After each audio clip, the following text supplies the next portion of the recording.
उपोजुनिया पुढती काला खाऊ दही भात वैकुंठी तो ऐसे नाही कवळ काही काल्याचे एकमेका देऊ मुखी सुखे घालू हुंबरी वैकुंठी तो ऐसे नाही कवळ काही काल्याचे तुका म्हणे वाळवंट तुका म्हणे वाळवंट बरवे नीट उत्तम वैकुंठी तो ऐसे नाही कवळ काही काल पांडुरंगा करू प्रथम नमन पांडुरंगा करू प्रथम नमन पांडुरंगा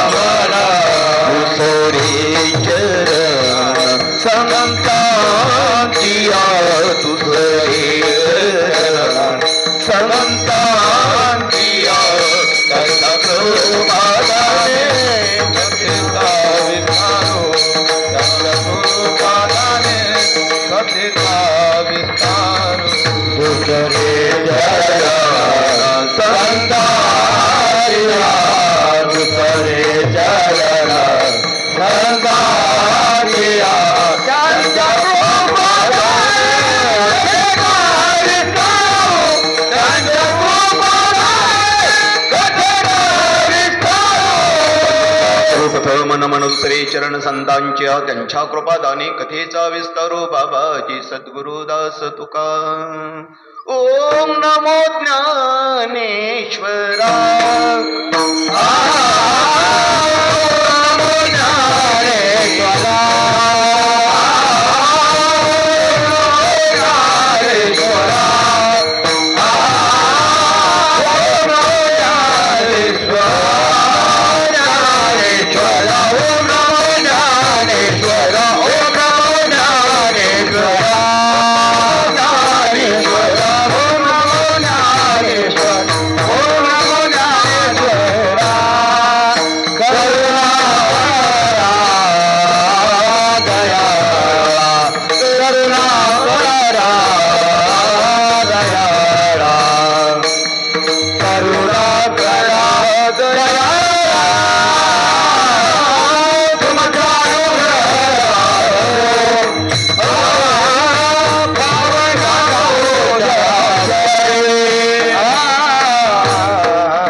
करुणा करा दयाळा तुमचा अनुग्रह लादलो पावन झालो चराचरी ओम नमो जी हरिहरा परब्रह्म परमेश्वरा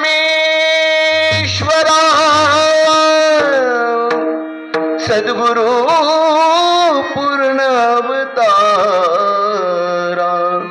सगुण साकरा तुम्हा नमो गुरुर्ब्रह्म गुरुर्विष्णू गुरुर्देवो महेश्वरा गुरुर साक्षात परब्रह्म तस्मै श्री गुरवे नमः वसुदेव सुतं देवं कंसचाणूरमर्दनं देवकी परमानंदं कृष्ण वंदे जगद्गुरुं सर्वमंगलमंगले शिवे सर्वार्थसाधिके शरण्ये त्र्यंबके गौरी नारायणाय नमस्तुते मनोजं मारुततुल्यवेगं जितेन्द्रियं बुद्धिमतं वरिष्ठं वातात्मजक्वानऋतुमुख्यं श्रीरामदूतं शरणं प्रपद्ये उपोजोनिया पुढती काला खाऊ दही भात वैकुंठी तो ऐसे नाही कवळ काही काल्याचे विठाल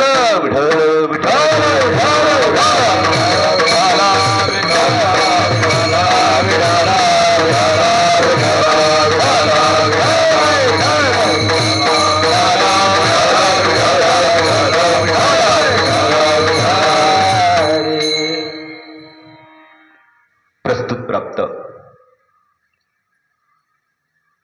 सेवेकरता घेतलेला अभंग जगद्गुरु जगद्वंदनीय असणारे वैकुंठवासी श्री संत तुकोबरायांचा चार चरणाचा आणि काल्यापर प्रकरणातील काल्याचंच महत्व विशद करणारा असा हा अभंग आहे. विठ्ठल विठ्ठल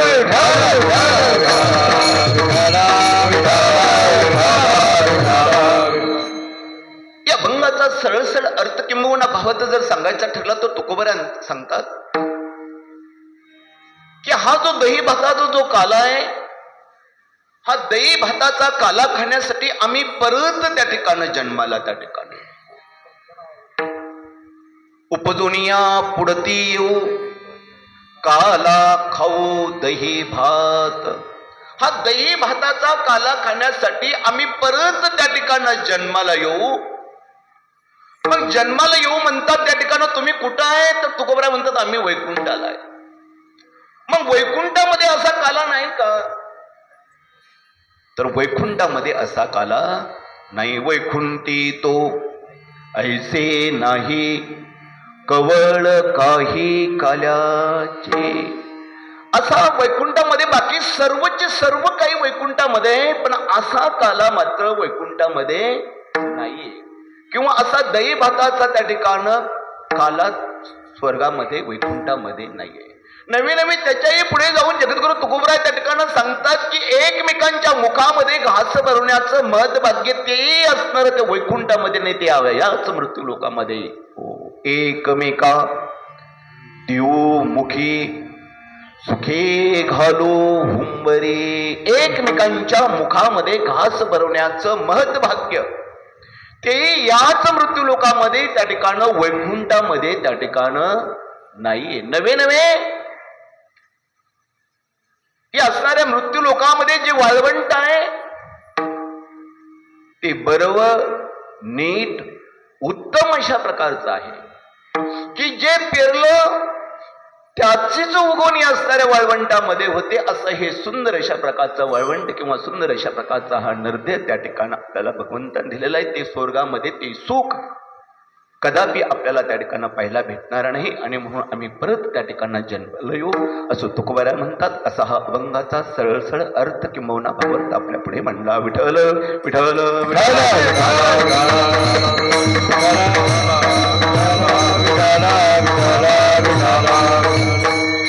आपल्या असणाऱ्या कीर्तन रूपी सेवेला सुरुवात करण्यापूर्वी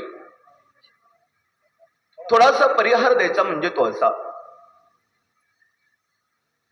की या ठिकाणं 7 दिवस श्रीमद भागवत कथेचं आयोजन प्रयोजन नियोजन या ठिकाणी केलेलं आहे. श्री हरिभक्तपरायण कैलासवासी श्रीमती सुभद्राबाई विलासराव देशमुख यांच्या वर्ष श्राद्धादी निमित्तानं हे 7 दिवस श्रीमद भागवत कथेचं आयोजन केलेलं आहे. आणि याच श्रीमद भागवत कथेची सांगता आणि आज त्यांचं वर्ष श्राद्धादी कर्म त्या ठिकाण आहे. त्या निमित्ताने असणाऱ्या या कार्यक्रमाचं आजचं आयोजन त्या ठिकाण आहे. आपल्या असणाऱ्या या कार्यक्रमाला अनेक गोलटगाव वगुली भरपूर त्या ठिकाणं मंडळी, आमचे सर्व महाराज मंडळी या ठिकाणं तेलोरे महाराज आहेत, हो आमचे वरमुळे महाराज आहेत, बाकीचे काहींचं सोनाईचे महाराज आहेत, आमचे शेटे महाराज, आमचे हार्मोनियम वादक त्या ठिकाणी विठ्ठल महाराज पंडित आहेत, मृदंगाचार्य श्री हरिभक्तपरायण वरमुळे महाराज, हो आमचे मेहुणे या ठिकाणं कृष्ण महाराज डोंगरे आलेले, त्यांच्यासोबत त्या ठिकाणं तिडके महाराज आलेत, आमचे राऊतांना त्या ठिकाणं आहेत, सर्व या ठिकाणं मंडळी बाहेरगावून या कार्यक्रमाला या ठिकाणं आलेली आहे. तसेच या ठिकाणं सुंदर अशा प्रकारची साऊंड सिस्टीम आहेच केली. 7 दिवस त्या ठिकाणं अविरत अशा प्रकारचं सुंदर नियोजन त्या ठिकाणं करतायत. त्याचबरोबर आपल्या या 7 दिवसाचा कार्यक्रम जी श्रीमद भागवत कथा होती, हा कार्यक्रम यूट्यूबवरती त्या ठिकाणं महाराष्ट्रभर त्या ठिकाणं पोहोचवण्याचं काम आमचे असणारे हरिभक्तपरायण भालेराव महाराज यांनी या ठिकाणी केलेलं आहे. आणि म्हणून असणारं हे सर्व नियोजन, आजचं हे काल्याचं कीर्तन आणि ह्या काल्याच्या कीर्तनाची आजची सेवा ही माझ्याच वाट्याला त्या ठिकाणी भगवंताच्या रघुमातेच्या कृपेनं आलेलं आहे. आणि म्हणून आजच्या कार्यक्रमाला आपण सुरू करूया. विठ्ठल विठ्ठल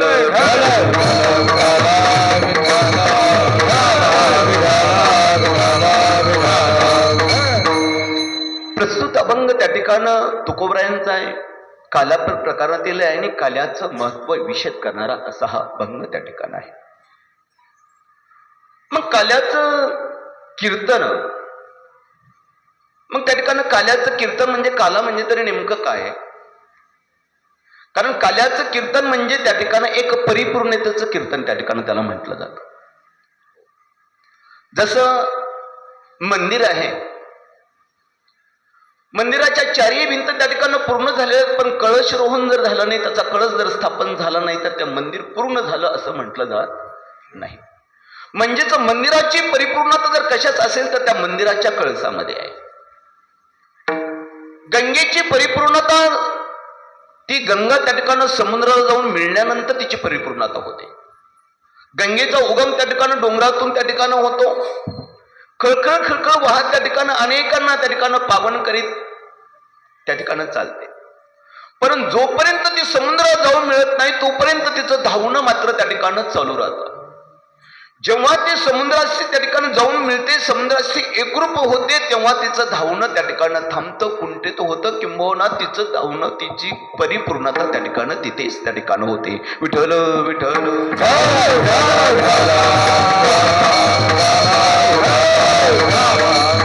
सोन्याची परिपूर्णता, त्या सोन्याला 16वा कच लावला म्हणजे ते सोनं 24 कॅरेटचं पूर्ण क्षमतेचं त्या ठिकाणी झालं. त्याची परिपूर्णता त्याच्यामध्ये आहे. नवी नवी यज्ञाची परिपूर्णता, आपण यज्ञ त्या ठिकाणी चालू केला, पण यज्ञ परिपूर्ण कधी होतो? त्यावेळेस त्या यज्ञामध्ये शेवटची पूर्ण आहुती त्याला म्हणतात. ती पूर्ण आहुती त्याच्यामध्ये टाकल्याशिवाय त्या यज्ञाची परिपूर्णता होत नाहीये. यज्ञाची परिपूर्णता त्याच्या शेवटच्या आहुतीमध्ये आहे. मंदिराची परिपूर्णता त्याच्या कळसामध्ये आहे. गंगेची परिपूर्णता समुद्राला जाऊन मिळाल्यानंतरच आहे. तद्वत त्याप्रमाणे या आपल्या असणाऱ्या साप्ताहिक कार्यक्रमाची, आपल्या या परमार्थिक कार्यक्रमाची परिपूर्णता कशानं होत असेल तर ती या काल्याच्याच कीर्तनानं होते. विठ्ठल विठ्ठल.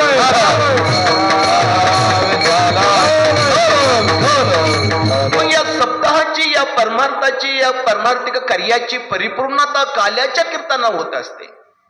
मग काल्याचं कीर्तन म्हणजे तरी नेमकं काय? कशाला म्हणायचं काल्याचं कीर्तन? काल्याचं कीर्तन म्हणजे ज्या भगवंतानं त्या ठिकाणी चरित्र केलं, त्या चरित्राचा उच्चार करणं म्हणजे काल्याचं कीर्तन. विठ्ठल भगवंतानं केलेल्या चरित्राचा उच्चार करणं म्हणजे काल्याचं कीर्तन. मग कोणत्या भगवंताचं? आपण जर बघितलं, श्रीमद भागवत कथा आपण श्रवण केली. श्रीमद भागवत कथेमध्ये भगवंताचे त्या ठिकाणी 24 अवतार त्या ठिकाणी सांगितले. संत महात्म्याने त्या ठिकाणी प्रमुख जे मुख्य अवतार जे सांगितले आहेत ते 10 अवतार त्या ठिकाणी सांगितले. मत्स्य, कूर्म, वराह, नरसिंह, वामन अवतार, परशुराम, राम, कृष्ण, बौद्ध, कलंकी अवताराचे हे 10 त्या ठिकाणी मुख्य प्रकार त्या ठिकाणी सांगितले. नवे नवे गर्ग संहितेमध्ये अवताराचे प्रकार 6 सांगितले. अंश, अंशांश, अवेश, कला, पूर्ण आणि परिपूर्ण. या अवतारामध्ये 6 अवतारामध्ये आपण शेवटचे 2 अवतार जर पाहिले, पूर्ण अवतार आणि परिपूर्ण अवतार. पूर्ण अवतार जो कोणाचा असेल तर तो रामाचा पूर्ण अवतार आहे, आणि परिपूर्ण अवतार कोणाचा असेल तर भगवान श्रीकृष्णाचा परिपूर्ण अवतार आहे. विठ्ठल विठ्ठल.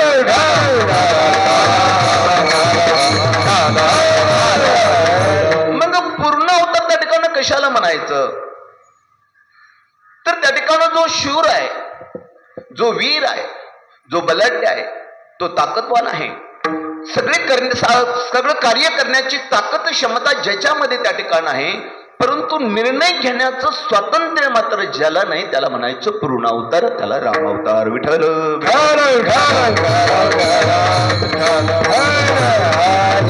परिपूर्ण अवतार जर पाहिलं आपण तर जो शूर आहे, वीर आहे, सगळं कार्य करण्याची ताकद क्षमता ज्याच्यामध्ये आहे, नवे नवे योग्य काळी योग्य प्रसंगी त्या ठिकाणी निर्णय घेण्याचंही स्वातंत्र्य ज्याला आहे, त्याला परिपूर्ण अवतार म्हणजे भगवान श्रीकृष्णाचा अवतार. विठ्ठल विठ्ठल.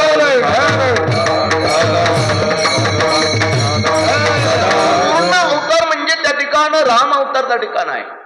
शूर आहे, वीर आहे, पण निर्णय घेण्याचं सामर्थ्य रामामध्ये नाही, स्वातंत्र्य नाहीये त्या ठिकाणी निर्णय घेण्याचं. मग हे स्वातंत्र्य कोणाला आहे? रामाला का नाही? जेव्हा प्रभू रामचंद्र त्या ठिकाणी युद्ध करण्यासाठी रावणाकडे त्या ठिकाणी गेलेले आहेत, रावणासंग युद्ध त्या ठिकाणी चालू आहे. युद्ध चालू असताना एक एक बाण त्या ठिकाणी प्रभू रामचंद्र रावणावर त्या ठिकाणी सोडतायत. एका बाणानं एक एक शिर त्या ठिकाणी उडवतायत. पण शिर उडवलं, डोकं मुंडकं उडवलं का लगेच दुसरं शिर येऊन त्या ठिकाणी लागायचं, चिपटायचं. प्रभू रामचंद्र त्या ठिकाणी हतबल झाले. मी एवढी बाण त्या ठिकाणी त्या रावणावरती सोडतोय, पण रावण मात्र का मरेना? एक एक शिर एक एक मुंडकं त्या रावणाचं त्या ठिकाणी उडवतोय, परंतु परत दुसरं शिर येऊन त्या ठिकाणी लागतंय. रावण का मरेना हा प्रश्न त्या ठिकाणी प्रभू रामचंद्रापुढे त्या ठिकाणी पडला. आणि म्हणून आपला जो सारथी आहे मातली रथाचा, त्या मातलीला प्रश्न त्या ठिकाणी प्रभू रामचंद्र करतायत की मातली, अरे हा असणार रावण का मरेना माझ्या हातून? माझं पुण्य पुढे त्या ठिकाणी कमी पडलं का? पुण्य सरे की सरले माझ्या बाहुमधले प्राण, आज का निष्फल होती बाण, आज का निष्फल होती बाण, आज का निष्फल होती बाण, आज का निष्फल होती बाण, आज का निष्फल होती बाण. मातली, मी एक एक बाण सोडतोय, एकेका बाणानं मुंडकं त्या ठिकाणी रावणाचं उडतोय, त्या ठिकाणी परत रावणाचं दुसरं मुंडकं येऊन त्या ठिकाणी लागतंय. नेमकं प्रकार काय? माझं पुण्य त्या ठिकाणी कोणी संपुष्टात त्या ठिकाणी आलंय काय? माझ्या भाऊमधलं प्राण त्या ठिकाणी कोणी कमकोत त्या ठिकाणी बनले का? का मरेना रावण? तेव्हा माताली सांगतो, प्रभू आपल्याला सर्व ज्ञात आहे, तुम्ही उगाच मला त्या ठिकाणी विचारताय, पण विचारतात म्हणून मी त्या ठिकाणी सांगतोय की प्रभू रावण का मरेना? कारण रावण मरण्याची वेळ, रावण मरण्याची घटिका अजून आली नाही. जोपर्यंत रावण मरण्याची वेळ घटिका येत नाही तोपर्यंत रावण मरणार नाही. मग ही वेळ, ही घटिका, तिची ती वेळ येण्याची वाट पाहावी लागते, ही घटिका येण्याची वाट पाहावी लागते. मग ही वेळ घटिका कोणी लिहून ठेवली? तर वाल्मिक ऋषीने केले रामायण रामाधी, केले रामायण रामाधी, केले रामायण रामाधी, केले रामायण रामाधी. गोळ्याची गिराती वाढली गाना, गोळ्याची गिराती वाढली, गोळ्याची गिरती वाढली, गोळ्याची गिरती वाढली, गोळ्याची गिरती वाढली. केले रामायण, केले रामायण रामायण, गोळ्याची गिरती वाढली, केले रामायण, केले रामायण.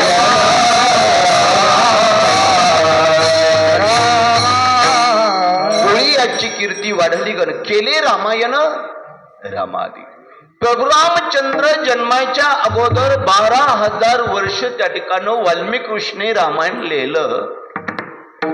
जसं वाल्मिक ऋषीने त्या रामायणामध्ये आपले भाव त्या ठिकाणी टाकले, जसं रामायण त्या ठिकाणी वाल्मिक ऋषीने लिहिलेलं आहे, जसे त्या ठिकाणी वेळ काळजी जशी घटना वाल्मिक ऋषीने त्या रामायणामध्ये लिहिली, त्याच घटनेप्रमाणे त्याच नियमाप्रमाणे प्रभू रामचंद्राला त्या ठिकाणी वागावं लागलं. आजही तीच घटनापत्र त्या ठिकाणी घटनेच्या बाहेर आपल्याला वागता येत नाहीये.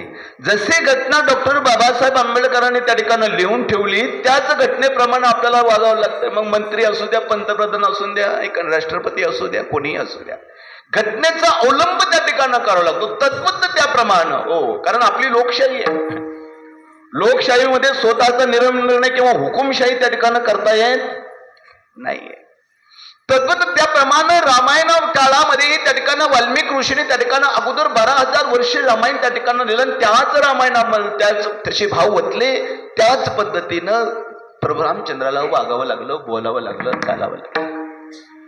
प्रभू रामचंद्र शूर होते, पण निर्णय घेण्याचं सामर्थ्य त्यांच्यामध्ये नव्हतं. त्याला म्हणायचं पूर्ण अवतार. विठ्ठल विठ्ठल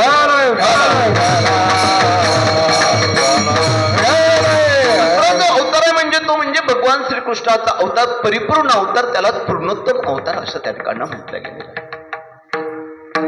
भगवान श्रीकृष्णानं निर्णय घेतला होता त्या ठिकाणी, मी हातामध्ये शस्त्र घेणार नाही. जेव्हा त्या ठिकाणं युद्ध चालू होतं, युद्ध चालू असताना त्या ठिकाणं शुकाचार्याने सांगितलं की द्या बाबा दुर्योधना, आता सगळे त्या ठिकाणी निवांत झालेले, युद्ध थोडं थांबलेलं आहे, आता तू निवांत टाइम आहे, तू काय कर, भगवंताकडे जा आणि आपल्याला युद्धासाठी काहीतरी मागून घे.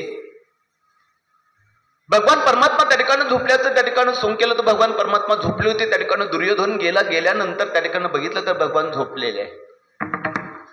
आणि मग तसाच उशाला त्या ठिकाणी भगवंताच्या त्या ठिकाणं झोपलेला आहे, बसलेला आहे. त्या ठिकाणी दुर्योधन त्या ठिकाणी गेलेला कळाला. नंतर त्या ठिकाणं धर्मराजाने सांगितलं, अर्जुना दुर्योधन गेला काहीतरी मागायला, तूही जा. आणि म्हणून अर्जुनही त्या ठिकाणं गेलेला आहे. अर्जुन त्या ठिकाणी गेल्यानंतर भगवान परमात्मा झोपलेले होते. हा असणारा दुर्योधन उशाला झोपला होता, म्हणून अर्जुन त्या ठिकाणी पायथ्याला बसलेले आहे. भगवान परमात्मा त्या ठिकाणी झोपेतून जागे झाले, उठून त्या ठिकाणी बसले, तर समोर त्या ठिकाणी अर्जुन दिसला. म्हटले, अर्जुना कधी आलास, काय काम काढलास? दुर्योधन म्हणतो, देवा अगोदर मी आलोय, अगोदर मला विचारा की काय काम आहे ते. अरे अरे मी तुला पाहिलंच नव्हतं रे, तू पाठीमागं होता त्याच्यामुळे पाहिलंच नव्हतं. काय काम आहे नेमकं, काय हवंय तुला? म्हटले काही नाही, आता युद्ध चालू आहे, युद्धासाठी मागण्यासाठी आलोय. म्हटले युद्धासाठी का? म्हटले काय हरकत नाही. म्हटले मी जे सर्व काहीतरी निर्माण केलेले हत्ती, घोडे, रथ, सैनिक, काय जे असेल सर्व एका बाजूला आहे, आणि एका बाजूला फक्त मी आहे. हातात शस्त्र घेणार नाही, अस्त्र घेणार नाही. फक्त 2 उपदेशाच्या गोष्टी त्या ठिकाणी मी तुला सांगेन. तुला नेमकं काय लागतं? सैन्यदल या ठिकाणी लागतं की त्या ठिकाणी मी लागतो? तेव्हा त्या ठिकाणी दुर्योधनाने विचार केला, युद्ध चालू आहे, मग युद्ध करण्यासाठी काय लागतं? शस्त्र लागतं, हत्ती घोडे लागतात, रथ लागतात, सैन्य लागतं युद्धासाठी. या भगवंताला घेऊन काय करायचं? याला काय लागणारा झोपायचं काय? देवा मला काय कर, हे सगळं सैन्यदल तुझं असणारं सगळं सैन्यदल त्या ठिकाणी दे, हत्ती घोडे रथ हे सर्वचे सर्व मला ते ठिकाणी दे. तथाच तू म्हटले भगवान परमात्मा, घेऊन टाक. अर्जुना तुला काय लागतं रे? म्हणले देवा मला फक्त तू लागतोय, तू असला ना बाकीची कशाची मला गरज त्या ठिकाणी नाही, बस तू मला हवाय. मी आता शस्त्र वगैरे घेणार नाही, नको. याचा परिणाम असा झाला की दुर्योधनानं त्या ठिकाणं भगवंतानं जे जे काही निर्माण केलं होतं ते सर्वचे सर्व त्या ठिकाणं दुर्योधनानं मागितलं होतं. आणि मग त्याचा परिणाम असा झाला की युद्धामध्ये भगवंताने तयार केलं, कारण भगवान परमात्मा ज्यानं त्या ठिकाणी निर्माण सगळं हे त्या ठिकाणी केलं होतं तो मात्र त्या ठिकाणी अर्जुनाकडे होता. आणि म्हणून त्याचा परिणाम असा झाला की दुर्योधनाला युद्धामध्ये पराजय त्या ठिकाणी पत्करावा लागला, पांडवांचा विजयी त्या ठिकाणी झाला. विठ्ठल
अर्जुनानं देवाला मागितलं आणि त्या दुर्योधनानं देवाने जे काही निर्माण केलं ते मागितलं, आणि म्हणून त्या ठिकाणं ज्यानं निर्माण केलं तो ठिकाणं मोठा त्या ठिकाणं ठरला. म्हणजेच त्या ठिकाणं भगवान श्रीकृष्ण त्या ठिकाणं आल्यामुळे त्या ठिकाणं पांडवांना विजय त्या ठिकाणं मिळवला, दुर्योधनाला अपराजय त्या ठिकाणं स्वीकारावा लागला.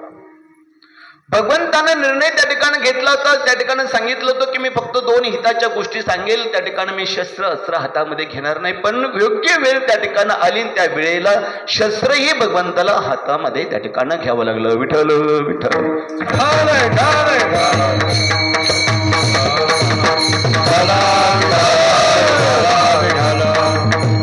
सांगण्याचं तात्पर्य असं आहे की निर्णय घेण्याचं स्वातंत्र्य ज्याला आहे त्याला परिपूर्ण अशा प्रकारचा अवतार म्हटलं गेलेलं आहे. तो परिपूर्ण आहे, पूर्णत्तम अशा प्रकारचा अवतार आहे. आणि असा जो परिपूर्ण अवतार जो आहे तो म्हणजे भगवान श्रीकृष्ण. अशा या भगवान श्रीकृष्णाच्या चरित्राचा उच्चार त्या ठिकाणी आपल्याला करायचा आहे.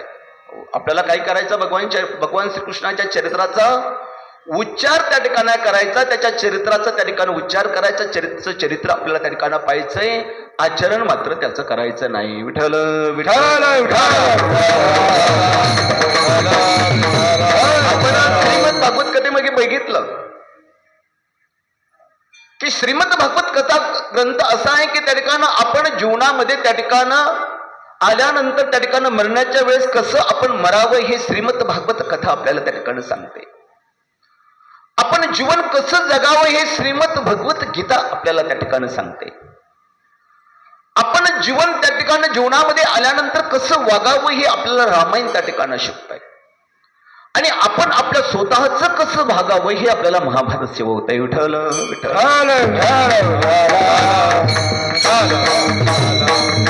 म्हणून चरित्राचा उच्चार करायचा तर तो परिपूर्ण अशा प्रकारचा अवतार आहे, पूर्णत्तम अशा प्रकारचा अवतार आहे. त्याच्या चरित्राचा उच्चार करून आपलं हे जीवन या असणाऱ्या काल्याच्या कीर्तनाची तर परिपूर्णता या असणाऱ्या कीर्तनानं या चरित्रानं होणारच आहे. परंतु आपलं हे चरित्र आपलं हे जीवन जर परिपूर्ण करून घ्यायचं असेल तर या काल्याच्या कीर्तनानं विठ्ठल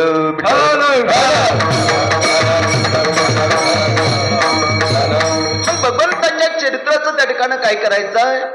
उच्चार करायचा, आचार करायचा नाही. पण लोक उलट करतात. ज्याच्या चरित्राचं आचरण करायचं, प्रभू रामचंद्राच्या चरित्राचं आचरण करावं काय, पण त्याच्या चरित्राचं आचरण करत नाही, त्याच्या चरित्राचा फक्त उच्चार करतात. आणि ज्याच्या चरित्राचा उच्चार करायचा आहे त्याच्या चरित्र आचरण त्या ठिकाणी करायचा प्रयत्न करतात. विठ्ठल विठ्ठल. एक गृहस्थ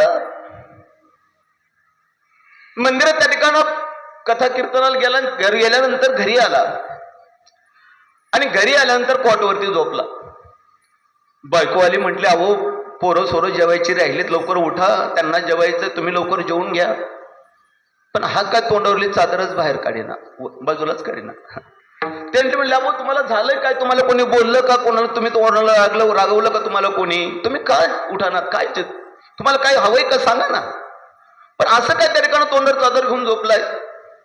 मग त्यांना हळूच अशा प्रकारची आपली तोंडावरची चादर बाजूला काढली आणि चादर बाजूला काढले. म्हटल्यानंतर म्हटलं की मला कोणी रागवलं नाही, मला कोणी बोललं नाही, काही झालेलं नाही मला. मग काय? म्हटलं काय नाही, मी मंदिरात गेलो होतो, मंदिरात त्या ठिकाणी कथा चालू होती आणि त्या मंदिरामध्ये हरिविजय ग्रंथामध्ये त्या ठिकाणी विषय आला. आपण रात्री बघितलं की त्या भगवान श्रीकृष्णानं 16,108 बायका केल्या. कोणी? भगवान श्रीकृष्णाने. आणि मला तर तू एकटीच. ती म्हटली, तुम्हाला म्हणायचं काय नेमकं? तो म्हटलं, मला म्हणायचं काय नाही, पण तुला सांगतो मी की त्या मंदिरामध्ये गेलो होतो, मंदिरामध्ये हरिविजय ग्रंथ लावला, तर हरिविजय ग्रंथामध्ये विषय आला की भगवान श्रीकृष्णानं 16,108 बायका केल्या आणि मला तर फक्त तू एकटीच. ती म्हटली, तुम्हाला अजून काय कंद लग्न करायचं का? नाही, मी तसं नाही म्हणत, पण सांगतोय तुला. मग ते म्हणले, मी कुठं नाही म्हणते, काय जा, तुम्हाला करायचं दुसरं लग्न करा, पण अगोदर जेवून घ्या. म्हटले, पोटात घ्या पडून अगोदर, ठीक आहे. कारण तिला माहित होतं की आता 30-40 वर्षाची मुलं झाले, त्यांना आता पोरी भेटणार. याचं निम्म्यांच्या पुढं वय घेऊन गेलं, आता 60 वयाचा 70 वयाचा हा झाला, याला दुसरी बायको कोण देणार आहे. तिला माहित होतं. ती म्हटली खुशाल जा, दुसरं लग्न करा, पण अगोदर जेवून घ्या म्हटले. त्याला खूप आनंद झाला, भरपूर पोटभर जेवला त्या ठिकाणं. रात्री झोपला, सकाळी पहाटच उठला. त्याला पुढं चैन पडतंय.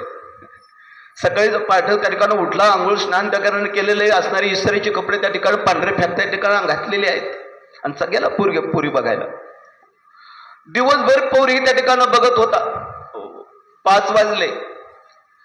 याला ठिकाणं पोरगी तर कोणी दाखवली नाही, याला जेवायला कोणी घातलं नाही. अहो साधा चहा म्हणतात, ते चहा सुद्धा पाजला नाही. त्याला पाणी पिण्यासाठी दारातही कोणी उभं केलं नाही दिवसभर. एवढी भूक लागली, एवढा भुक्याला म्हटलं काय आपल्या प्रॉब्लेम झालाय, आपण मोठ्या उत्साहानं आलो पण आपल्याला एकही पोरगी भेटायला. शेवटी घरी गेला.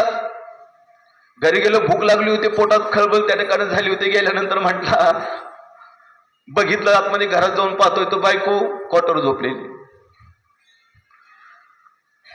त्याला उठायला गेला, म्हटलं अगं उठ ना, म्हटलं मला भूक लागली, जेवायला वाढ म्हटलं जरा. मला त्या ठिकाणी कोणी पोरगी तर दिली नाही म्हटलं, पण साधं चहा सुद्धा पाणी सुद्धा प्यायला दिलं नाही म्हटलं, मला पहिलं जेवायला वाढ. पण ती काय चादर तोंडावरली बाहेर काढीना, बाजूला करीना. म्हटलं अगं झालंय काय तुला नेमकं, तू कम तोंडावरली चादर, तुम्ही कोणी लागवलं का, कोणी तुला बोललं का, काय झालं तुला नेमकं. ती म्हटली मला कोणी रागवलं नाही, मला कोणी बोललं नाही, काही झालं नाही. मग म्हटले मी मंदिरात गेले होते, त्या मंदिरामध्ये महाभारत ग्रंथ त्या ठिकाणी चालू होता, आणि त्या महाभारत ग्रंथामध्ये विषय त्या ठिकाणी आला की म्हणले त्या असणाऱ्या द्रौपदीनं म्हटले 5 नवरे केले, 5, आणि मला तर म्हटले तुम्ही.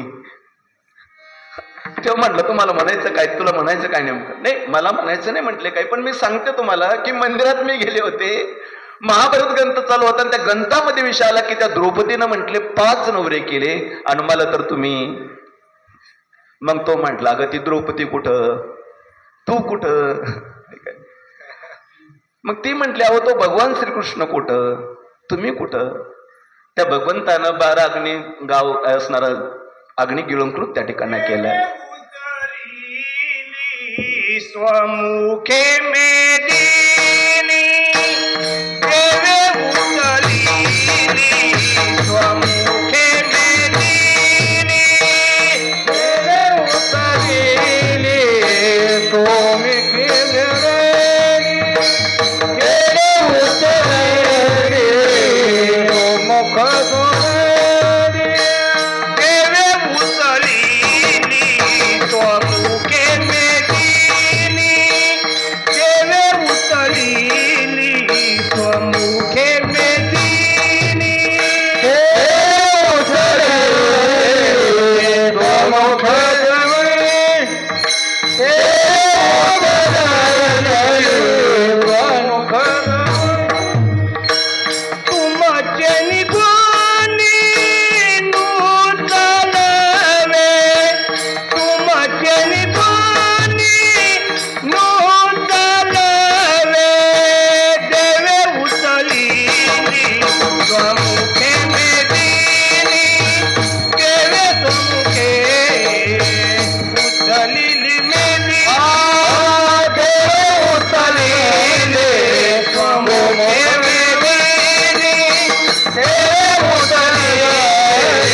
देवे उचलिली, स्वमुखे स्वमुखे मेदिनी मेदिनी तुमचेनी गोणी नुचलवे.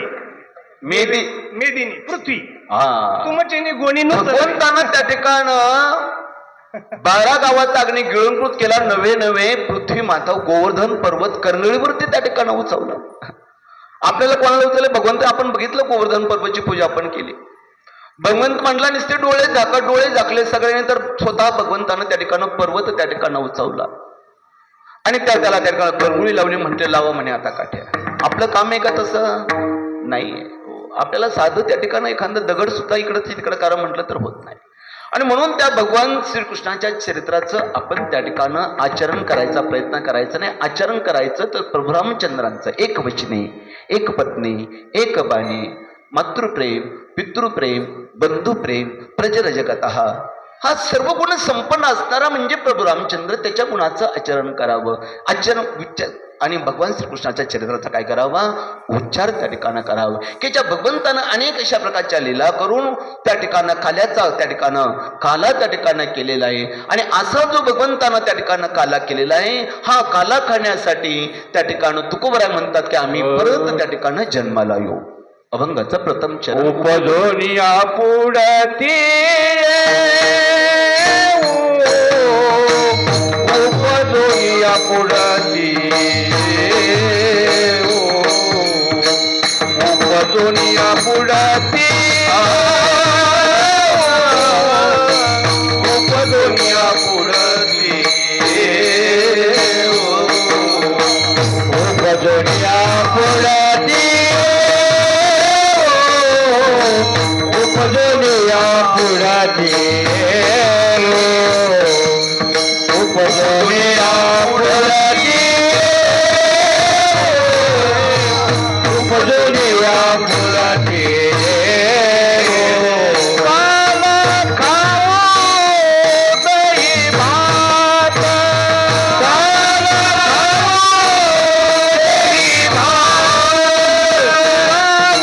खाओ दही भात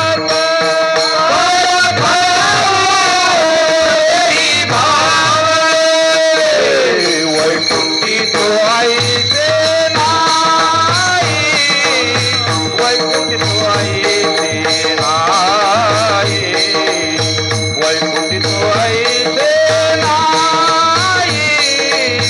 वैकुंठी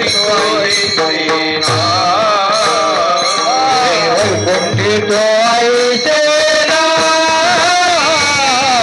वैकुंठी तो आईचे नाही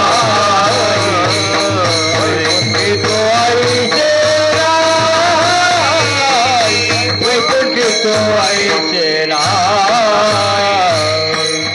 तुकोबराय म्हणतात की उपजोनिया पुढती येऊ काला खाऊ दही भात. आम्ही परत त्या ठिकाणं जन्माला त्या ठिकाणं येऊ म्हटल्यानंतर त्या ठिकाणं म्हणजे तुकोबराय त्या ठिकाणं कुठे आहेत, बाहेर त्या ठिकाणी त्या मृत्यू लोकामध्ये नाहीये. जसं आपण त्या ठिकाणं म्हणतो आम्ही तुमच्या तोंडळी गावाला येऊ, म्हणजे त्या ठिकाणं आपण कुठेतरी बाहेर आहोत. तसं तुकोबराय म्हणतात की आम्ही परत त्या ठिकाणं जन्माला, आम्ही एकदा आलेलो आहे पण परत एकदा उपजनिया पुढती परत एकदा त्या ठिकाणं जन्माला येऊ. आणि येऊन काय करू तर काला खाऊ दही भात. दही भाताचा खाला काल्यासाठी आम्ही परत त्या ठिकाणं जन्माला त्या ठिकाणं परत येऊ, त्या ठिकाणं तुकोबराय म्हणतात. मग काला हा दही भाताचा काला त्या ठिकाणं आहे. दही भाताचा काला म्हणजे दोन वेगवेगळे प्रकारचे पदार्थ आहेत, दही आणि भात. दही द्रव पदार्थ आहे आणि भात घन पदार्थ आहे. आणि घन आणि द्रव दोन्हीचं एकत्रीकरण म्हणजे त्या ठिकाणं काय होतो, काला त्या ठिकाणं होतो. विठ्ठल विठ्ठल काला विठाला विठाला तसं आपण त्या ठिकाणं पाहतो, त्या ठिकाणं आमटी आणि भाकर, बाजरीची भाकर दोन्हीचा काय होतो काला. दोन्ही एकत्रित चुरलं ते चुरून त्या ठिकाणं त्याचा काय होतो मग काला होतो. तत्वत त्याप्रमाणे जीव आणि शिवाचा त्या ठिकाणं काला, दोन्हीचं एकत्रीकरण, जीवाचं आणि शिवाचं एकीकरण म्हणजे काला. विठ्ठल काला काला काला आणि ज्यावेळेस त्या ठिकाणं भगवंताचं नामस्मरण करतात त्या ठिकाणी दोन्ही जीव आणि शिव एकरूप होतो. देव पावयासी गेलो तिथे देवची होणे गेलो. देव पाण्यासाठी गेलो, नवे नवे देव पाण्यासाठी गेलो, पण तेथे त्या ठिकाणं पाहता पाहता त्या ठिकाणं स्वतःच देवरूप होणं, त्या देवाशी भगवंताशी एकरूप होणं, त्याला ठिकाणं काला त्या ठिकाणं म्हटलं जात आहे. हो, जसं एक जण त्या ठिकाणं आला, एक बादलीभर पाणी त्या ठिकाणं घेतलं, बादलीभर पाणी घेतलं, नंतर हातामध्ये त्या ठिकाणं चिमूटभर मीठ घेतलं. म्हटले हे मीठ आहे, म्हटले हो. पाण्यामध्ये टाकलं, पाणी त्या ठिकाणं ढवळलं, म्हटलं आता मीठ शोधा. सापडेल का मीठ? नाही. मीठ काय झालं? पाणी रूप त्या ठिकाणं झालेलं आहे. जसं मीठ पाण्यामध्ये टाकल्यानंतर त्या ठिकाणं ते विरघळत पाणी रूप होतं, त्या पाण्याचे एकरूप होतं. तद्वत जीवानंही त्या ठिकाणं भगवंताचं नामस्मरण करता करता भगवंताशी एकरूप हो. रात्री आपण श्रीमद भागवत कथेमध्ये त्या ठिकाणं बघितलं की त्या शुकदेवजी महाराज त्या ठिकाणं एकामागून एक कथा त्या ठिकाणं सांगतायत. श्रीमद भागवत कथा त्या ठिकाणं सांगतायत. राजा परीक्षित त्या ठिकाणं शुद्ध अंतकरणानं त्या ठिकाणं श्रवण त्या ठिकाणं कथा करतायत. परंतु या कथा त्या ठिकाणं श्रवण करता करता भागवत कथा श्रवण करता करता त्या ठिकाणं त्या असणाऱ्या भगवंताशी एकरूप त्या ठिकाणं कोण झाले? राजा परीक्षित झाले. जन्मेजयाला वाटलं त्या ठिकाणं की त्या ठिकाणं माझ्या वडिलांना त्या ठिकाणं तक्षकानं मारलंय. पण ब्रह्मदेव त्या ठिकाणं सांगतात की अरे जन्मेजया तसं नाहीये. तुझे वडील त्या ठिकाणं भगवंताचं नामस्मरण करता करता करता भगवंताचंच एक रूप त्या ठिकाणं झाले. त्यांना त्यांच्या देहाचा सुद्धा विचार त्या ठिकाणं पडलेला आहे. देहीची विदेही भोगोदशा. त्यांना स्वतःच्या देहाचा सुद्धा विसर त्या ठिकाणं पडला होता. एवढे भगवंताशी एकरूप त्या ठिकाणं झाले होते. नवे नवे त्यांनी बोलता बोलता उपोषण व्रत त्या ठिकाणं धारण केलं होतं. कुठलंही अन्न त्या ठिकाणी सेवन करत नव्हते आणि म्हणून त्या नामस्मरणामध्ये ते भगवंताशी त्या ठिकाणी एकरूप झाले. भगवंताशी देहात्म बुद्धीनं त्या ठिकाणी गेलेले आहे. तक्षक निमित्ताला आला, दंश केला, पण त्यांचं शरीर अगोदर भगवंताशी एकरूप झालं होतं. त्याला त्या ठिकाणी म्हणायचं का जीव आणि शिवाचा काला. आणि म्हणून जीव जर बघितला तर जीव कुठे आहे? या मृत्यू लोकामध्ये आहे. शिव कुठे आहे? स्वर्गामध्ये, वैकुंठामध्ये. त्या ठिकाणी भगवान परमात्म्याचा राहणं कुठं आहे? वैकुंठामध्ये.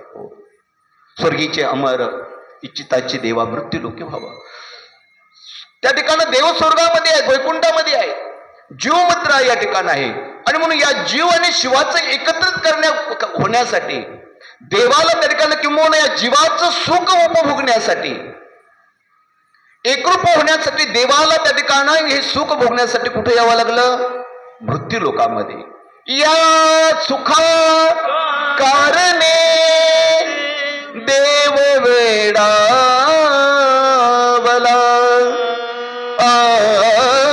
वैकुंठ सोडोनी संत सदनी राहिला. या सुखा कारणे देव वेडावला वैकुंठ सोडोनी संत सदनी राहिला. या सुखाकारणी हे सुख जर मिळवायचं असेल तर या मृत्यू लोकामध्येच यावं लागतं आणि तरच जीव शिवाचं ऐक्य त्या ठिकाणी घडल्या जाते. मग त्या ठिकाणं मग असा हा काला, असं हे सुख वैकुंठामध्ये नाही का? तर तुकोबाराय म्हणतात बाकी सर्वच सर्व काही वैकुंठामध्ये आहे, पण असा काला वैकुंठामध्ये नाही, अभंगाचं दुसरं चरण. वैकुंठी तो ऐसे नाही, वैकुंठी तो ऐसे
नाही, असं वैकुंठामध्ये बाकी सर्व आहे.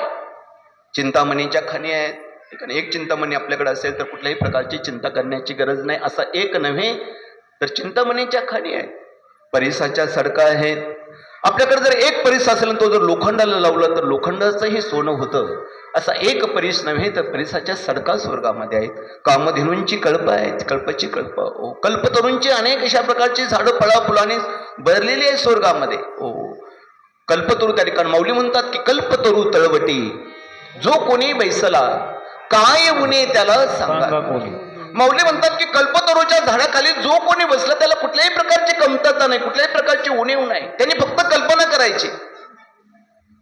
कल्पना केली की लगेच ती पूर्णत्वाला जाते. असं एक कल्पतरूचं झाड नव्हे तर अनेक झाडं कल्पतरूंची स्वर्गामध्ये, अमृताची कुंभ स्वर्गामध्ये भरलेले आहेत. एक अमृताचा थेंब मुखामध्ये पडला तर मनुष्य अमर होतो. असा एक थेंब नव्हे तर अमृताची कुंभ स्वर्गात. तुकोबराय म्हणतात की स्वर्गामध्ये सगळं काही आहे, सगळं लौकिक सुख त्या ठिकाणी आपल्याला स्वर्गामध्ये प्राप्त होईल. पण जे खरं आध्यात्मिक सुख आहे, जे खरं परमार्थिक सुख आहे, ते सुख स्वर्गामध्ये नाही किंवा तो काला स्वर्गामध्ये नाही, तर तो कुठं आहे? तो मृत्यू लोकामध्येच आहे. आणि म्हणून तो जीव आणि शिवाचा काला या मृत्यू लोकामध्ये त्या ठिकाणी आपल्याला उपभोगायला मिळतो. आणि म्हणून वैकुंठी तो नाही कवळ काही काल्याचे. वैकुंठामध्ये असा दही भाताचा काला किंवा असा घास भरवण्याचं महत्भाग्य त्या ठिकाणी वैकुंठामध्ये नाही. ते महत्भाग्य एकमेका देवमुखी, हे महत्भाग्य जे असेल तर याच असणाऱ्या या मृत्यू लोकामध्ये आहे. ते अभंगाचं तिसरं चरण. एकमेका देव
देवमुखी सुखे घालू उंबरे. हो, एकमेकांच्या मुखामध्ये घास भरवण्याचं महत्भाग्य ते याच मृत्यू लोकामध्ये आपल्याला उपभोगायला त्या ठिकाणी मिळतं. ते वैकुंठामध्ये नाहीये त्या ठिकाणं.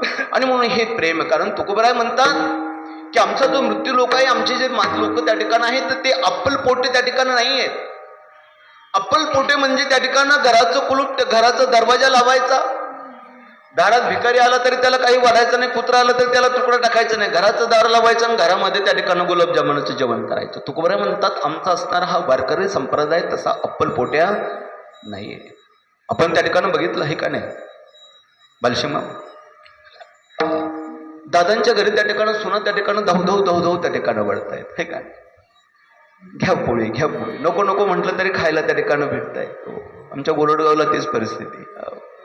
एवढं प्रेम त्या ठिकाणी असतंय. पहा त्या ठिकाणी तुम्ही काय जेवायला त्या ठिकाणी वाढताय, काय जीव घालता त्याच्या ठिकाणी त्याला महत्व नाही. पण तुम्ही ते किती प्रेमानं, किती आदरानं, किती विनयतेनं त्या ठिकाणी जीव घालतात त्याला त्या ठिकाणी जीवनामध्ये महत्व आहे. विठ्ठल एकमेकांच्या मुखामध्ये त्या ठिकाणी घास भरवण्याचं महत्भाग्य जे असेल तर ते याच मृत्यू लोकामध्ये त्या ठिकाणी आहे. आणि मग कसं खायचं हे ज्यांना त्यांना त्या ठिकाणी ठरवायचं त्या ठिकाणी आहे की हे सुख कसं त्या ठिकाणी प्राप्त करायचं. एकदा काय झालं की देव आणि दानव त्या ठिकाणी एकत्रित आले. त्या ठिकाणी आजोबाला त्या ठिकाणी ब्रह्मदेवाला म्हटले दानव की म्हटले तुमचं सगळं देवांकडेच ओढ त्या ठिकाणी आहे, हे का नाही? आम्हाला त्या ठिकाणी तुम्ही विचारित नाही, काही आम्हाला पुसत नाहीत, हे का नाही? सगळी ओढ तुमची देवाकडं. आम्हाला त्या ठिकाणी नाटकं तुम्ही जेवू घालीत नाही, खाऊ घालीत नाही. म्हटलं अहो, ते म्हटले ब्रह्मदेव म्हटले मी सगळ्यांना सारखं जेवण घालतोय, सगळ्यांना सारखं वाढितोय, सगळ्यांना सारखं धरतोय, पण तुम्हाला नीट खाता येत नाही त्याला मी काय करू? म्हटले असं कसं काय? म्हटले परीक्षा घेऊ. मग एकदा परीक्षा घेण्याचं त्या ठिकाणी ठरलं. म्हटले त्या ठिकाणी आता लाईन धरा. म्हणले अगोदर कोण जेवताय? मग दानव त्या ठिकाणी म्हटले अगोदर आम्ही जेवू. म्हटले ठीक आहे, अगोदर तुम्ही. पण दोघांना नियम सारखा की जेवायला बसायचं, जेवायला बसल्यानंतर त्या ठिकाणी वाढलं जाईल तुम्हाला, वाढल्यानंतर जेवायला बसायचं, पण जेवायला त्या ठिकाणी बसल्यानंतर तुमच्या हाताला त्या ठिकाणी कामटी बांधल्या जाते, हा असा हात वळल्या जाणार नाही. तर अशी सरळ कमेंट लावलेली आहे. मग तुम्हाला कसं जेवायचं ते तुम्ही तुमचं ठरवा, नियम सारखा.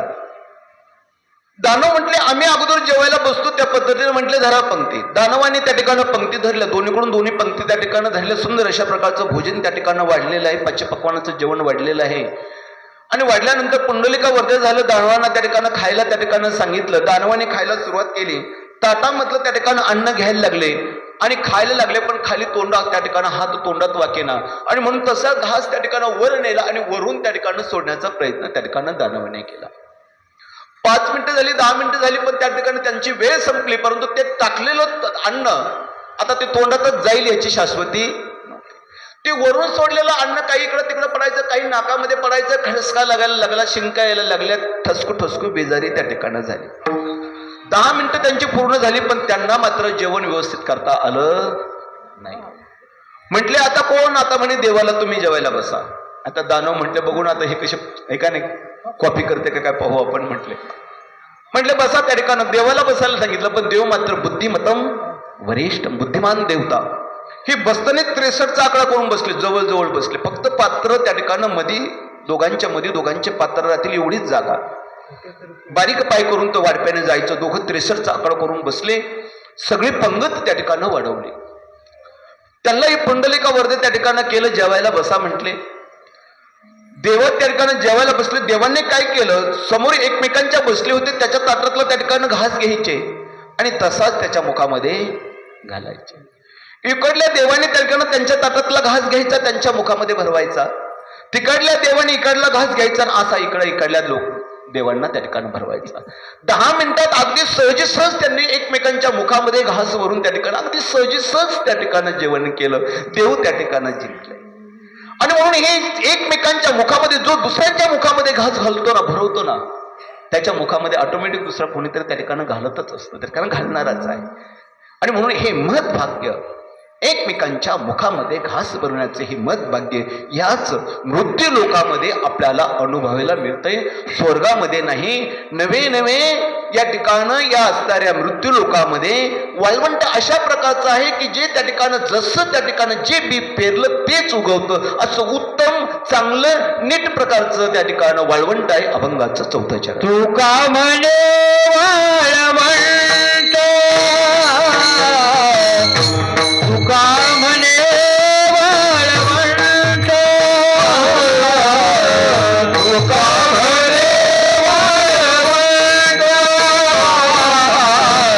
तुका म्हणे वाळवंट, तुका म्हणे वाळवंट, तुका म्हणे वाळवंट, तुका म्हणे वाळवंट, तुका म्हणे वाळवंट,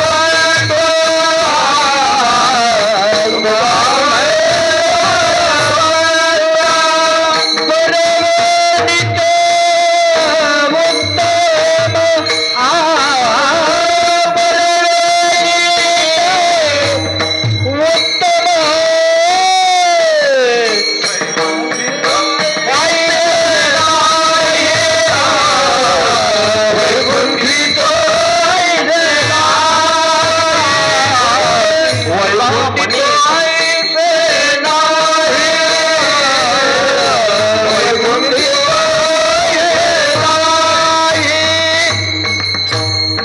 वैकुंठित आहे. कारण आपल्याला आता दोन्ही एकत्रितकरण करायचं आहे का नाही. वेळ आपल्याला अपुरा पडतोय त्या ठिकाणी, तर आता माझा नाविलाज होतोय त्या ठिकाणी. मस्त वाटतंय त्या ठिकाणी टायमिंग मध्ये करावं, वेळेमध्ये सगळं त्या ठिकाणी करावं. पण आमच्या कथेलाही त्या ठिकाणी व्हायचं 2, 2.25, 2.5 तासात टाइम, पण 3-3 तासात कथेला त्या ठिकाणी वेळ जायचा, नाविलाज होतो त्याला.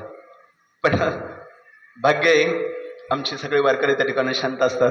आमची भजनी मंडळी त्या ठिकाणी प्रेमाची असल्यामुळे प्रेमाने एक व्हायना थोडंफार 5-10 मिनिटं मागं पुढे झालं तर दखवून घ्या.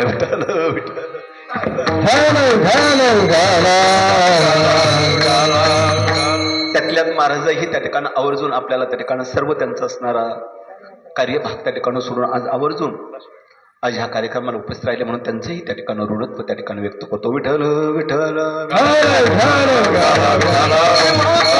त्या ठिकाणी म्हणतात की त्या ठिकाणी तुका म्हणे वाळवंट बरवे नीट उत्तम.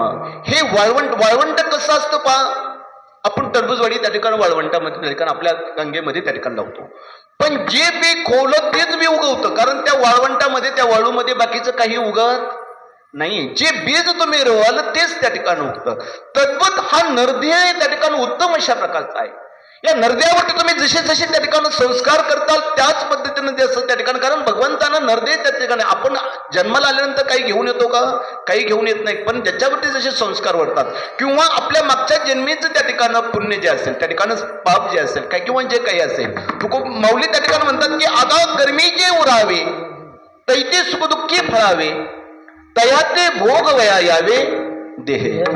माऊली म्हणतात की भगवंतानं हा नरदेच आपल्याला त्याच्यासाठी दिला की जी काही तुम्ही कर्म आतापर्यंत केलेली आहेत, जी काही कर्म तुम्ही करणार आहात, जी काही तुम्ही कर्म करत आहात, त्याच कर्माचं फळ किंवा सुख दुःख भोगण्यासाठी हा सुंदर अशा प्रकारचा नरदेह आपल्याला या ठिकाणी दिलेला आहे. प्राप्त जीवनाचा जर विचार केला आपण तरी तर त्या ठिकाणी आपल्याला जीवनामध्ये त्या ठिकाणी हा असणारा नरदेह दुर्लभ आहे, दुर्मिळ आहे.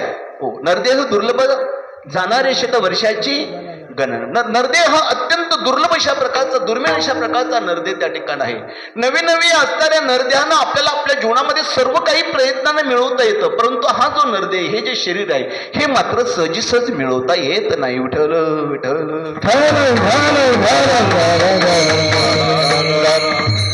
बाकीचं सर्व पुनर्वित्तम पुनर्मित्रम पुनर्भार्या पुनर्मही तो सर्व पुनर्लभ्यम न शरीरा पुन्हा पुन्हा धन संपत्ती पैसा अडका जमीन जुमला बायका मुलं मित्र परिवार या ज्या काही या गोष्टी ज्या आहेत, या गोष्टी सर्व काही आपल्याला आपण जर जीवनामध्ये प्रयत्न केला तर प्रयत्नानं या सर्व गोष्टी पुन्हा पुन्हा पुन्हा पुन्हा त्या ठिकाणी मिळवतात, पण न शरीरा शरीर हे मात्र हा नरदेह मात्र पुन्हा पुन्हा मिळवता येत नाही. अत्यंत दुर्लभ, अत्यंत दुर्मिळ अशा प्रकारचा हा नरदेह त्या ठिकाणी आहे. आणि म्हणून हा मिळालेला नरदेह आपल्याला भगवंतानं कशासाठी दिला, त्याचं महत्त्व आपल्याला आपल्या जीवनासाठी त्या ठिकाणी कळालं पाहिजे. हो, दिले इंद्रिय हात पाय कान डोळे मुख बोल या वचन तिने तू जोडसी नारायण, जेणेकरून या सर्व इंद्रियांना त्या भगवंताचीच प्राप्ती आपल्या जीवनामध्ये करून घेशील. त्याच्यासाठी सर्व इंद्रिय भगवंतांना आपल्याला दिलेले आहेत. नवे नवे देवे दिला देह भजना गोमटा. सुंदर अशा प्रकारचा हा मानवी नरदेह भगवंतानं आपल्याला दिला असेल तर तो केवळ म्हणजे केवळ त्या भगवंताचं नामस्मरण नामचिंतन किंवा चांगल्या प्रकारची कर्म करण्यासाठीच हा नरदेह आपल्याला भगवंतानं दिलेला आहे. विठ्ठल विठ्ठल.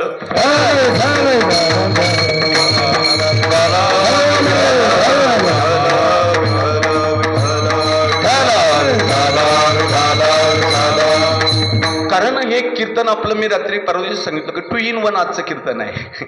म्हणजे श्रीमद भागवत कथेची सांगत आहे त्याचं काल्याचं कीर्तन तेही आपल्याला आहे. आणि आज आमच्या असणाऱ्या आजी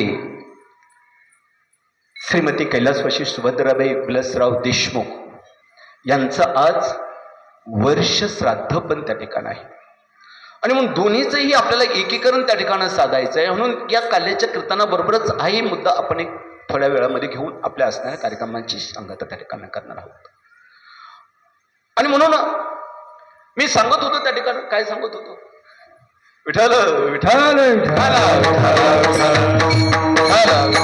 की भगवंतानं सुंदर अशा प्रकारचा हा नरदेह आपल्याला कर्म करण्यासाठी दिलेला आहे. कर्म वेगवेगळ्या प्रकारचे आहेत. नित्यकर्म, नैमित्तिक कर्म, काम्य कर्म, प्रायश्चित्त कर्म, निषेध कर्म. बाकीचे कर्म आपण ते काय ते त्या ठिकाणी ते थोडं बाजूला ठेवू. आणि आजचं जे महत्वाचं जे कर्म आहे ते म्हणजे नैमित्तिक कर्म. नैमित्तिक कर्म म्हणजे काहीतरी निमित्तानं केलेलं कर्म. मग आजचं निमित्त काय आहे? आपण सगळे पाहुणे रावळे आप्तेष्ट नातेवाईक गोणगोत मित्र परिवार सगळीची सगळी आज आपण या ठिकाणी जमलो आहोत. कशाच्या निमित्तानं जमलो आहोत आज आपण? तर आज या ठिकाणं श्रीमती हरिक्त बगरायन कैलासवासी सुभद्राबाई विलासराव देशमुख यांचं काय प्रथम वर्ष श्राद्ध. काही ठिकाणं प्रथम वर्ष श्राद्ध. प्रथम म्हणजे पहिलं वर्ष म्हणजे आज त्यांना जाऊन बरोबर 1 वर्ष पूर्ण त्या ठिकाणं झालेलं आहे. त्याला वर्ष, प्रथम वर्ष आणि श्राद्ध, जे आपुलकीनं, जे प्रेमानं, जे जिव्हाळ्यानं, जे आत्मीयतेनं, नवे नवे जे श्रद्धेनं केलं जातं त्याला म्हणायचं श्राद्ध. विठ्ठल विठ्ठल. काही ठिकाणी प्रथम पुण्यतिथी म्हटलं जातं. प्रथम म्हणजे पहिली, पुण्य तिथी. आजच्या तिथीला जे जे काही तुम्ही कर्म करणार आहात, जे जे काही दानधर्म करणार आहात, जे जे काही कर्म त्या ठिकाणी करणार आहात, त्या कर्माचं त्या ठिकाणं आज पुण्य त्या ठिकाणी होणार आहे, म्हणून त्याला पुण्य तिथी म्हटलं गेलेलं आहे. विठ्ठल विठ्ठल. काही ठिकाणी त्या ठिकाणं प्रथम पुण्य स्मरण म्हटलं जात आहे. प्रथम म्हणजे पहिलं पुण्य स्मरण. ज्यांचं स्मरण केल्यानंतर, ज्यांची आठवण केल्यानंतर पुण्याची प्राप्ती होते त्याला पुण्यस्मरण म्हणतात. आणि म्हणून स्मरण आपण करावं, देवाचं करावं स्मरण, आपण करावं साधू संतांचं, संत महात्म्यांचं, सद्गुरूंचं स्मरण आपण करावं. आपण स्मरण करावं, आपल्या पितरांचं स्मरण करावं. देवाचं स्मरण केलं तर आठवची पुरे सुख अवघे मोहर. मी रात्री सांगितलं की जे काही सुख आपल्याला मिळालं नाही ते सुखामध्ये जर आपण भगवंताचं स्मरण केलं तर त्या सुखाला बहर त्या ठिकाणी येतो. साधू संतांचं, सद्गुरूंचं, संत महात्म्यांचं जर आपण स्मरण केलं तर संत माते आपण सारी की करीती तत्काळ नाही काळ वेळ तया लागे. संत महात्मे, सद्गुरू त्या ठिकाणं आपल्यासारखंच आपल्या साधकाला त्या ठिकाणं बनवतात. त्या ठिकाणं एवढी ताकद सद्गुरूंच्या मध्ये आहे. आणि म्हणून स्मरण करावं आपण सद्गुरूंचं, स्मरण करावं आपण आपल्या पितरांचं. कारण पितरांचं स्मरण त्या ठिकाणं केल्यानंतर गरुड पुराणामध्ये उल्लेख आलेला आहे की 101 कुळांचा उद्धार त्या ठिकाणी असणाऱ्या पिंडदानादी कर्मामुळे त्या ठिकाणी होतो. विठ्ठल विठ्ठल विठ्ठल. स्मरण आपण त्या ठिकाणी पितरांचं करावं. कारण आजचं पितरांचं स्मरण त्या ठिकाणी केलेलं, आज त्यांचं त्या ठिकाणी प्रथम पुण्य स्मरण त्या ठिकाणी आपण स्मरण करतो पण नाही त्याचं त्या ठिकाणी स्मरण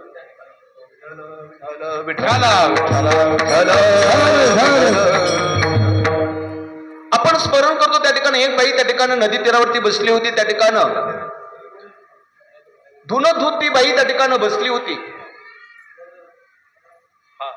धुता धुता त्या ठिकाणी स्मरण करत होती, आठवण राहून राहून करून त्या बायांना सांगत होती, बघा ना त्या ठिकाणी सोनारानं किती सुंदर नथ बनवली आहे का नाही. अजय राहून सांगत होते बायांना सोनाराने किती सुंदर नथ बनवली, बघा ना सोनाराने किती सुंदर नथ बनवली.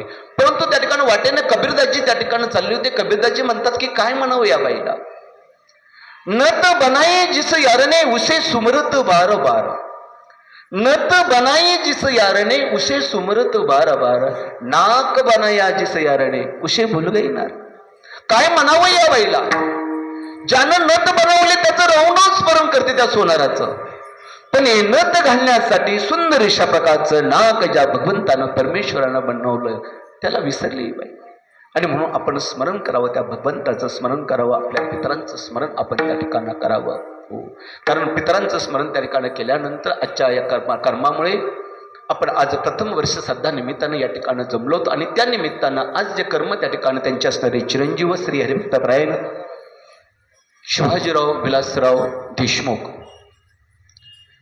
यांच्या त्या ठिकाणी वर्षश्राद्ध, आईच्या वर्षश्राद्धा निमित्तानं आज ब्राह्मण देवाकडून या ठिकाणी पिंडदानादी कर्म करून त्या ठिकाणी घेतलेलं आहे. पिंड पदावरी तिला अपुलिया करी, माझे झाले गयावर्जन, पिटले पितरांचे ऋण. पितरांच्या ऋणातून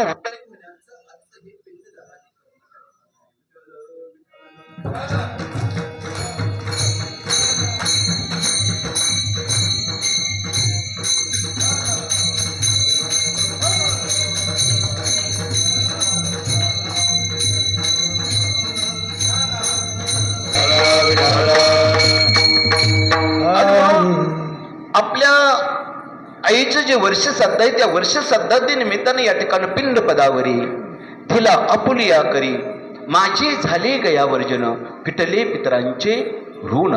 पितरांच्या ऋणातून त्या ठिकाणी उतरे होण्यासाठी आजचं हे पिंडदानादी कर्म त्या ठिकाणी महत्वाचं आहे. जोपर्यंत जीवन आहे, जोपर्यंत आयुष्य आहे, जोपर्यंत नरदे आहे, तोपर्यंत ज्याचं त्याचं कर्म ज्याचं त्याचं करून जो तो आपापलं त्या ठिकाणी पुण्य त्या ठिकाणी संपादन करतो. आमच्या अक्कानेही त्या ठिकाणं आपल्या जीवनामध्ये परमार्थिक कार्य त्या ठिकाणी भरपूर त्या ठिकाणी केले. अनेक संतांचा त्या ठिकाणी सहवास त्या ठिकाणी या घराण्याला मिळताच त्या ठिकाणी पहिलीपासून त्या ठिकाणी आहे. अनेक वारकऱ्यांची, अनेक संतांची, अनेक महाराजांची त्या ठिकाणी सेवा हा घराणा त्या ठिकाणी पूर्वीपासून त्या ठिकाणी ही परंपरा वडलोपार्जित होती सेवा, म्हणून ही पूजितो या देवा. ही वडलोपार्जित असणारी सेवा चालत आली. ती सेवा त्या ठिकाणी आमच्या हरिभक्तपरायण शिवाजी महाराज देशमुख त्यांनी ही चालवली. तीच परंपरा त्यांच्या असणाऱ्या मुलांनीही त्या ठिकाणी चिरंजीव उमेश, चिरंजीव महेश या मुलांनीही त्या ठिकाणी त्यांच्या असणाऱ्या सुनाही हे कार्य त्या ठिकाणी आजही त्या ठिकाणी तेवढ्याच तत्परतेनं त्या ठिकाणी करतायत. विठ्ठल विठ्ठल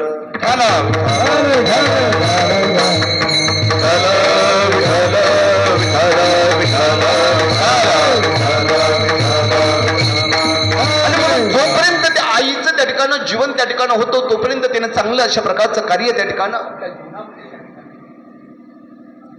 परंतु त्याच्या पाठीमागे त्या ठिकाणी उतराई होण्यासाठी जे असणारं कार्य आहे त्या ठिकाणी त्याला अवतरी देही कर्म त्या ठिकाणी म्हणतात. अवतरी दैहिक कर्म म्हणजे त्या ठिकाणी मरणानंतरची कर्म ते करणं गरजेचं आहे. कारण हे कर्म जरी जीवनामध्ये काही त्यांच्या गोष्टी त्या ठिकाणी आपल्याला काही कार्य त्यांचं करता आलं नाही, परंतु कमीत कमी हे अवतरी देही मरणानंतरची कर्म तरी त्या ठिकाणी करणं गरजेचं आहे. कारण जीवनामध्ये असं त्या ठिकाण आहे की काय द्यावे त्याशी व्हावे, उतराय ठेवितो हा पायी जीव थोडा. आपण त्या ठिकाणी संतांच्या चरणावरती त्यांच्या ऋणातून उतराई होण्यासाठी आपला जीव जरी समर्पित केला तरीही त्यांच्या ऋणातून आपण सहज उतराई होऊ शकत नाही. त्याच्याही पुढे जाऊन आई वडिलांचे उपकार आपल्यावरती त्या ठिकाणी असतात. शततीर्थाचे धाम ऐकाने जी का माता पितरे, शततीर्थाचे त्या ठिकाणी धाम त्या ठिकाण आहे. आणि म्हणून त्या ठिकाणं आपण अनेक तीर्थांचं जरी दर्शन त्या ठिकाणी गेलं, दर्शन करून त्यांचं पुण्य जरी मिळवलं तर त्या पुण्यापेक्षाही त्या ठिकाणी आई वडिलांचं दर्शन घेतलं आणि त्यांची जर सेवा केली तर ते पुण्य अघटित अनंत अशा प्रकारचं त्या ठिकाणी असतं. आणि म्हणून आई वडिलांच्या ऋणातून आपण अगदी सहजीसहज त्या ठिकाणी उतरही होतं असं नाही. कारण आई वडिलांना आपल्यासाठी खूप अशा प्रकारची काबड कष्ट त्या ठिकाणी केलेली आहेत, हाडाची काढं केली आहे, रक्ताचं पाणी त्या ठिकाणी केलेलं आहे. मी आई म्हणजे त्या ठिकाणी सांगून गेलो की आई म्हणजे एक मायेचा अथांग भरलेला सागर आहे. नवे नवे आई म्हणजे एक साक्षात देवतेची मूर्ती आहे. आई तुझ्या मूर्तीवाणी या जगात मूर्ती नाही.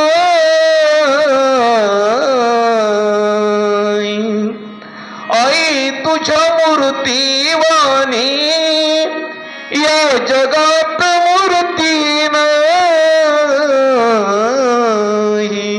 अनमोल जन्म दिला गई तुझे उपकार फिटणार नाही.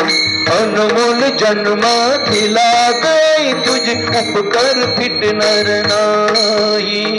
अनमोल जन्म दिला गई तुझे उपकार फिटणार नाही. अनमोल जन्म दिला गई तुझे उपकार फिटणार नाही. बालपणी मी खेळ खेळीत दिसत होतो ताना, अमृता मुनी गोड पाजलास पान. आई तुझ्या या उपकाराची हो,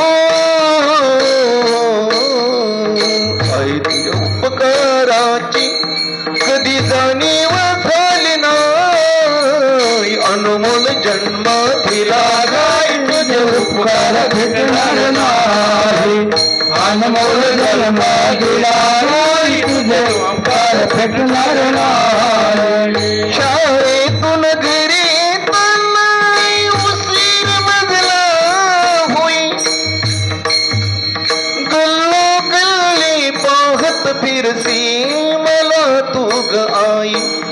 आई तुझ्या या प्रेमाची हो, आई तुझ्या या प्रेमाची कधी जाणीव झाली नाही. अनमोल जन्म दिला आई तुझे उपकार भेटणार नाही. अनमोल जन्म दिला आई तुझे उपकार भेटणार नाही. अनमोल अशा प्रकारचा जन्म ज्या माता पित्यानं त्या ठिकाणी दिलाय त्यांच्या उपकारातून आपण सहज ऋणाई उतराई त्या ठिकाणी होत नाही. अगदी मुलं सहज त्या ठिकाणी आपल्या आई बापाला त्या ठिकाणी विचारतात काय केलं म्हणतात तुम्ही आमच्यासाठी. हो,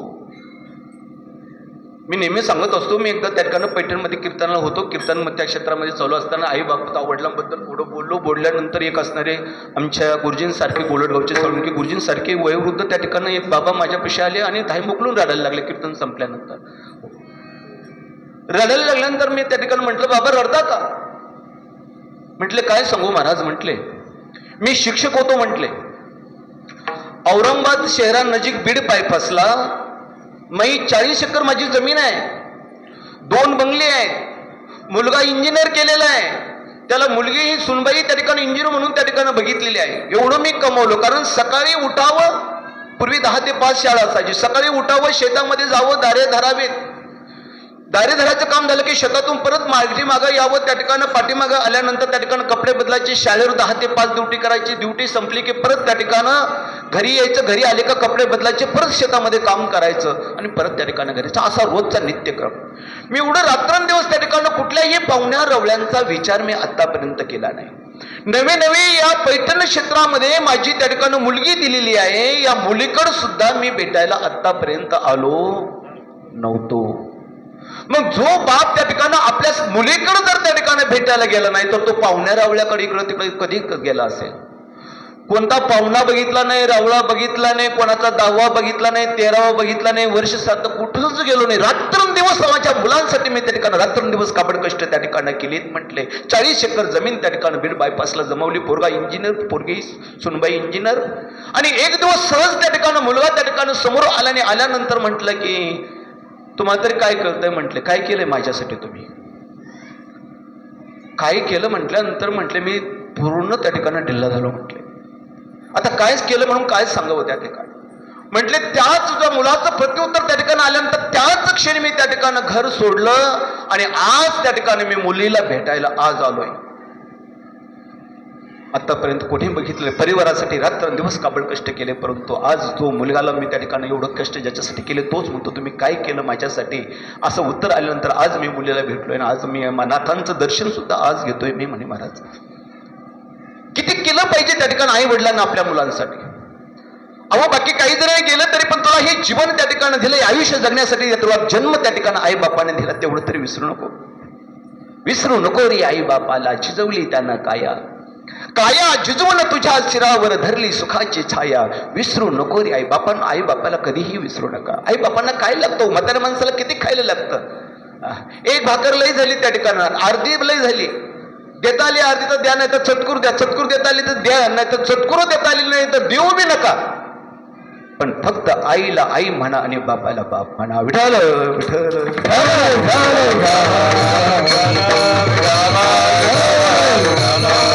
एवढीच त्या ठिकाणी आई बापाची इच्छा असते. नवे फक्त आपल्या मुलांना चांगलं वागावं एवढीच इच्छा असते. बास येता जाता आपल्या मुलाला बघितलं की त्या ठिकाणी समाधान आई वडिलांना बघतंय.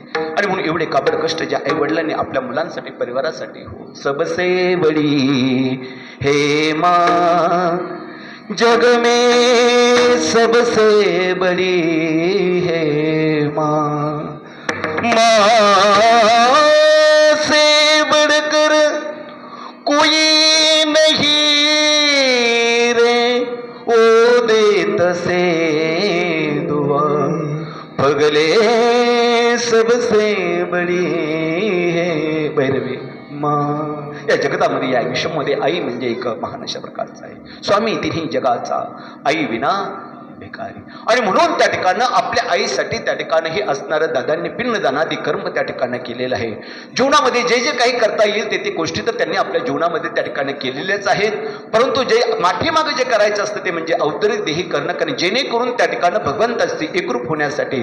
कारण 10 दिवस तो जीवात्मा त्या ठिकाणी प्रेत अवस्थेमध्ये असतो. त्याच्यानंतर महिने मासिक श्राद्ध त्या ठिकाणी घातलं जातं. त्याचा प्रवास देवाकडे होतो आणि देवाकडे जाण्यासाठी त्या ठिकाणी पुण्याची गरज असते. ती पुण्य त्या ठिकाणी परिवारानं त्या ठिकाणी तयार करायचं असतं, निर्माण करायचं असतं. आणि ते पुण्य काम केल्यानंतर आज या ठिकाणी वर्ष श्राद्धादी कर्म, आजचं असणारं पिंडदानादी कर्म, या 7 दिवसामध्ये या श्रीमद भागवत कथेचं आयोजन त्या ठिकाणी केलंय. की ज्या श्रीमद भागवत कथेमुळे हो ज्या दुंदुकारीला त्या ठिकाणी श्रीमद भागवत कथेमध्ये कथा त्या ठिकाणी आलेली आहे की ज्याचा अनेक अशा प्रकारचं गेलेला आहे. सगळीकडे त्या ठिकाणी पिंडदानादी कर्म त्या ठिकाणी केलेलं आहे. परंतु तरीही त्या असणाऱ्या त्याचा मुक्त त्या ठिकाणी झालेलं नाही तो धुंदुकारी. पण त्या भावासाठी त्या ठिकाणी त्यानं श्रीमद भागवत कथेचं गोकर्णानं आयोजन केलं. आणि आयोजन केल्यामुळे त्या ठिकाणी 7 दिवस कथा त्या ठिकाणी त्या प्रेतानं धुंदुकारीनं श्रवण केली आणि त्या धुंदुकारीचा उद्धार त्या ठिकाणी झाला. अशा प्रकारचं हे श्रीमद भागवत कथा वर्ष श्राद्धाधिक टायमाला त्या ठिकाणी आपण केलं पाहिजे की जेणेकरून तो जीवात्मा मुक्त त्या ठिकाणी होतो. त्याच पद्धतीनं आमचे असणारे हरिभक्तपरायण शिवाजीराव देशमुख यांनी आपल्या आईच्या निमित्तानं वर्ष श्राद्धादी निमित्तानं हे असणारं श्रीमद भागवत कथेचं आयोजन त्या ठिकाणी केलं. जसा राजा परिस्थिती त्या ठिकाणी मुक्त झाला त्याच पद्धतीनं त्या ठिकाणं आमच्या असणाऱ्या आई त्या ठिकाणं आज या ठिकाणं या पिंडदानादी कर्माच्या पुण्याच्या जोरावरती केले कर्मांतर बोंब मारिली हरिहर भगवंताचं नामस्मरण नामचिंतन त्याच्या असणाऱ्या पुण्याच्या जोरावरती या ठिकाणी आपण श्रद्धांजली त्या ठिकाणी समर्पित करणार आहोत. त्याच्या असणाऱ्या जोरावरती पसादानानं श्रद्धांजली समर्पित करणार आहोत. त्याची असणारे पुण्य अन्नदान केलं आहे त्या अन्नदानाचं असणारं पुण्य या सर्वांच्या पुण्याच्या जोरावरती ताकदीवरती बळावरती आज हा जीवात्मा भगवंताशी एकरूप त्या ठिकाणी होणार आहे.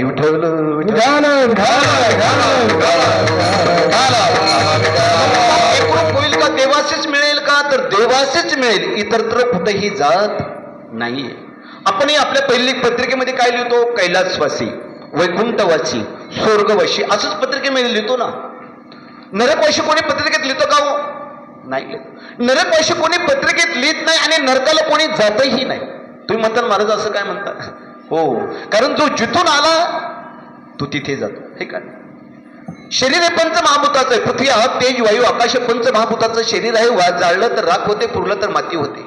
पण या शरीरामध्ये जो जीवात्मा आहे तो जीवात्मा म्हणजे एक भगवंताचा एक अंश आहे आणि भगवंताचा एक अंश असल्यामुळे तो भगवंताशी कृप होतो. त्याविषयी मी सांगितलं की गंगा समुद्राला जाऊन मिळते. गंगा समुद्राला जाऊन काय मिळते आपण एक 10-15 मिनिटात आपली शव आटवून घेऊ.